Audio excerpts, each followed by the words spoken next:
Kondiba, a hero. I am sure you will agree that we all face difficulties and problems. मुझे पूरा यकीन है कि आप इस बात से इत्तेफाक करेंगे कि हम सब परेशानियों और मुसीबतों का सामना करते हैं। How do you deal with them? आप उनसे कैसे डील करते हैं, यानी परेशानियों से और मुसीबतों से आप कैसे डील करते हैं? Do you feel defeated and frustrated?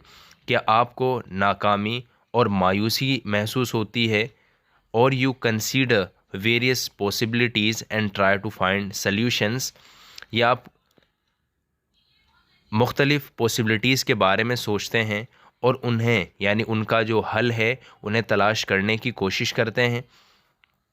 There are some people who, in spite of their own difficulties, are able to understand others' problem and ready to help them.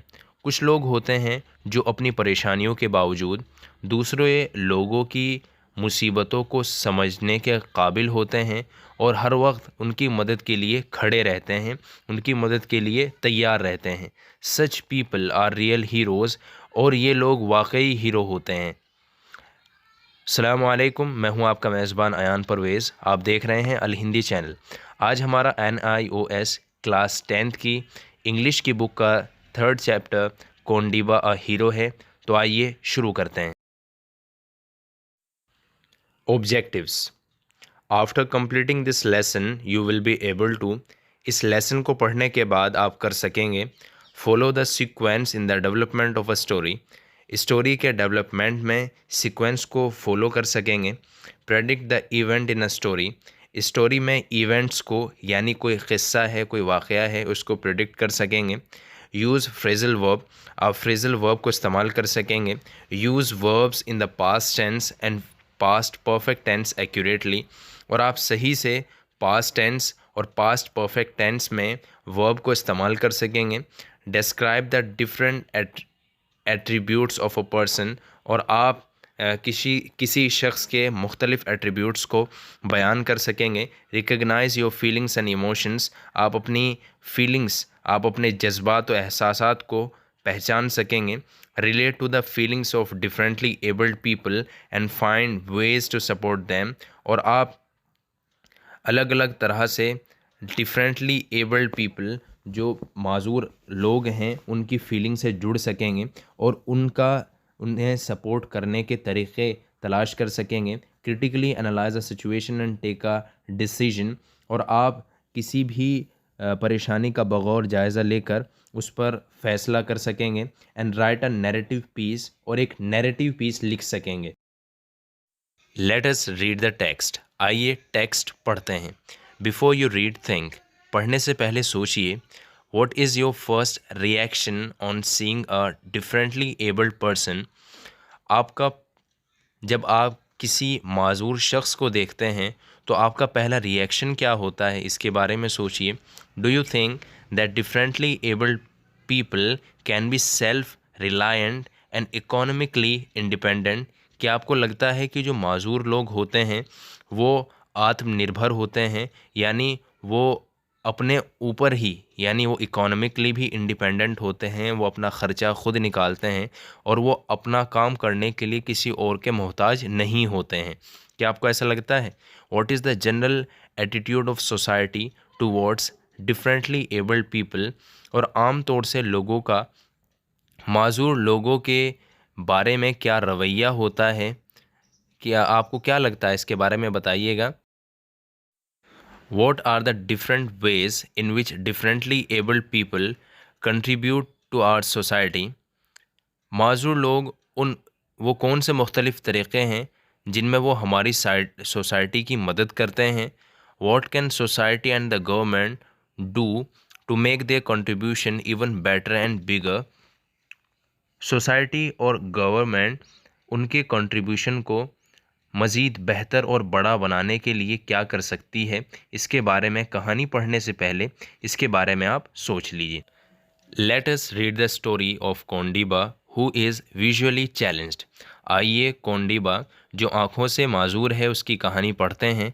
Let us find out what he does that makes him a hero, and helps him to become economically independent. आइए जानने की कोशिश करते हैं कि वो ऐसा क्या करता है जो उसे हीरो बना देता है और उसकी इकोनॉमिकली इंडिपेंडेंट होने में मदद करता है। Kondiba Gaikwad hated begging. कोंडीबा गायकवाड़ को भीख मांगना पसंद नहीं था। But the famine in Maharashtra in 1972 to 73 had driven him from his house in Aurangabad to Mumbai in search of bread.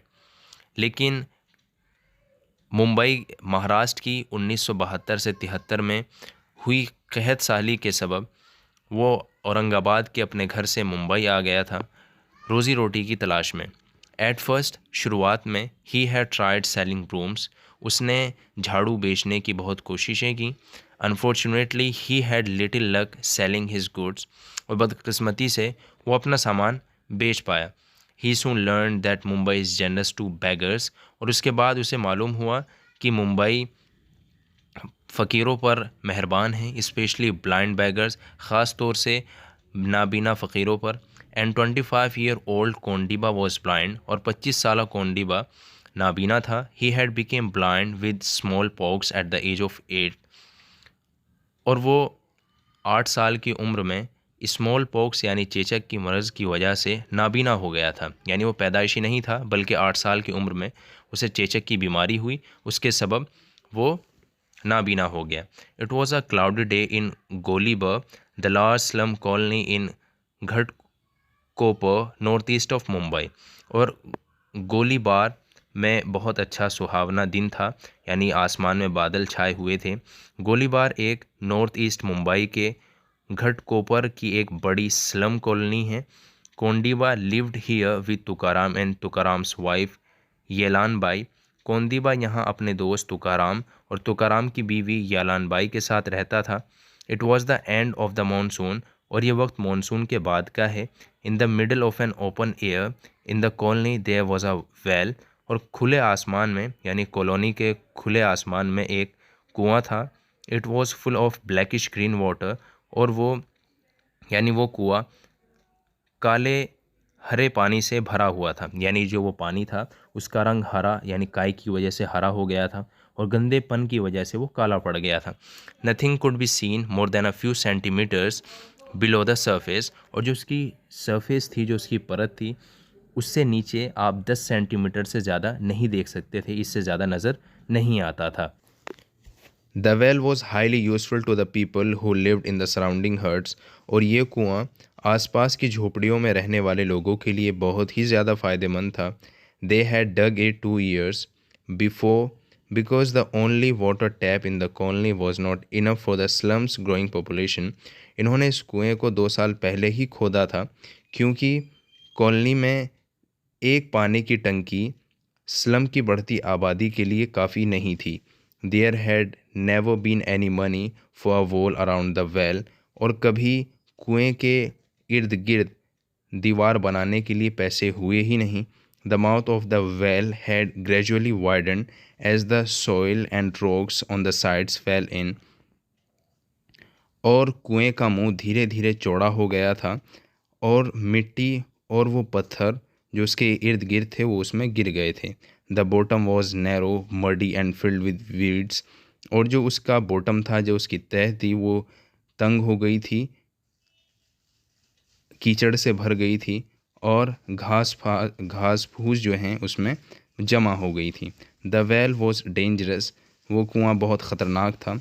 But it had been there so long that no one worried about it. और इसे काफ़ी वक्त हो चुका था और इसे इतना वक्त हो चुका था कि किसी को इसकी फ़िक्र ही नहीं थी।